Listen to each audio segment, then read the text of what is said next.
Today we are going to cover another topic from chapter number 2, that would be about cloud computing. And we are here going to discuss the three types of cloud computing. That would be public, that another would be a private, and the third one, which is hybrid cloud computing. Well, when we talk about cloud computing, cloud computing means that you are storing data on somewhere like a servers, but not on our local devices. Right now, when we talk about our computers, our data is locally saved. That would be on an SSD, and that could be something like HDD as well. But when we talking about cloud computing, it means that your data is going to be saved remotely on a server, but not on local devices. And when data is going to be stored on a cloud servers, it is basically managed by the providers. I mean, the organization who is giving you the benefit of, or you can say the facility of storing data on a remote servers, so that would be managed by the organizations. You cannot manage that. The third one is this, the data will always be accessible only when if you are connected to the internet. The same thing is this, the data, if you having in a drive account, or you can say one drive account, and if you want to access any kind of file, so your you just be able to access the data if you are connected to the internet. All right, so here we are going to discuss about the first one type, which is public. Well, by name as it is public, the public basically provided by a third company. All right, and it is managed by another organization. So many organizations right now sharing some physical hardwares, like for example, if you are iPhone user or something else, Android user or local, all we have a Google Drive. When it is about a Google Drive, so Google Drive will only be accessible when you have the connection over the internet, when you're connected to the internet. Same thing is this Dropbox. It is a public cloud because it is giving you storage space to store the data. Gmail is giving you the facility of storing data.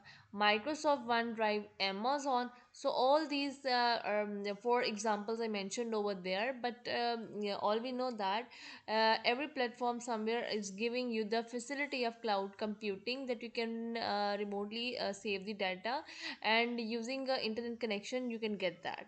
So individuals saving documents on Google Drive, companies hosting websites on basically Amazon Web Services as well.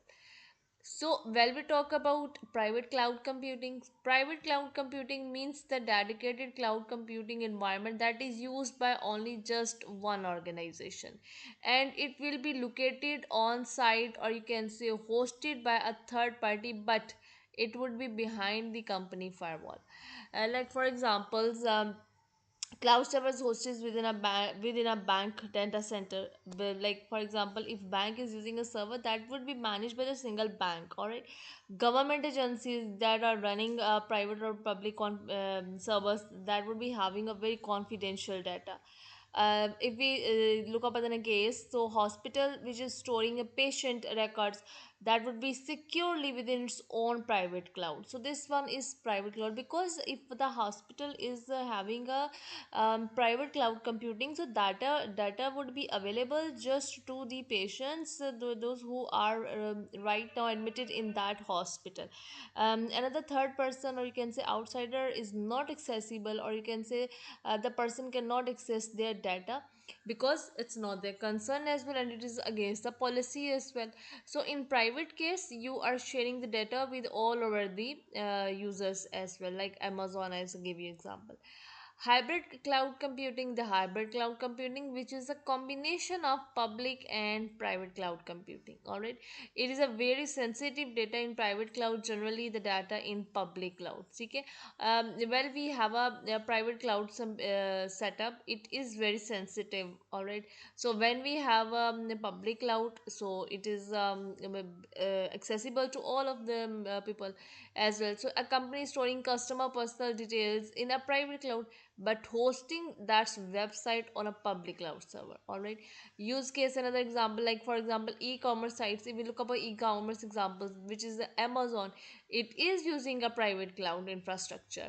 All right, but the product of the images are all the public, so it is also using a public cloud for the public images. So this is the combination or the representation of hybrid cloud. Well, when we look up the advantages of private cloud computing and public cloud computing, so when we talk about the first one, access from anywhere. Like for example, if we are talking about a private cloud computing, it is accessible, sorry, public cloud computing, it is accessible from anywhere. So customer or client file stores on the cloud can be accessed at any time. I'm talking about public, so from any location in the world, provided there is an internet connection. The first thing is that you must have an internet connection. No need for the physical storage devices, because we have stored the data on some kind of a remote servers now, so we don't need any kind of another secondary storage devices. All right, remote data backup, cloud storage provides to you automatic remote backup of data, and that would help against the data loss due to for example our device is going to be damaged, or you can say our data accidentally has been deleted or corrupt, or you can say any kind of failure with the application. So you can go back to that application, and you can get that data again.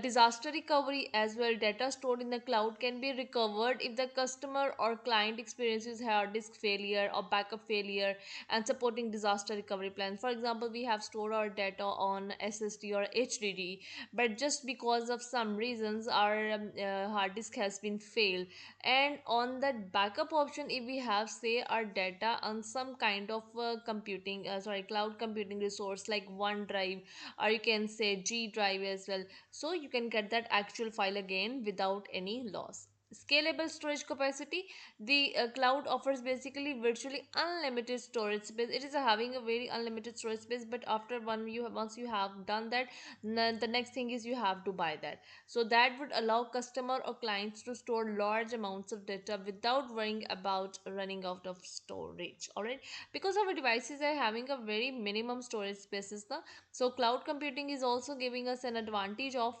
storing the data without being worried about it that our storage is out of the run.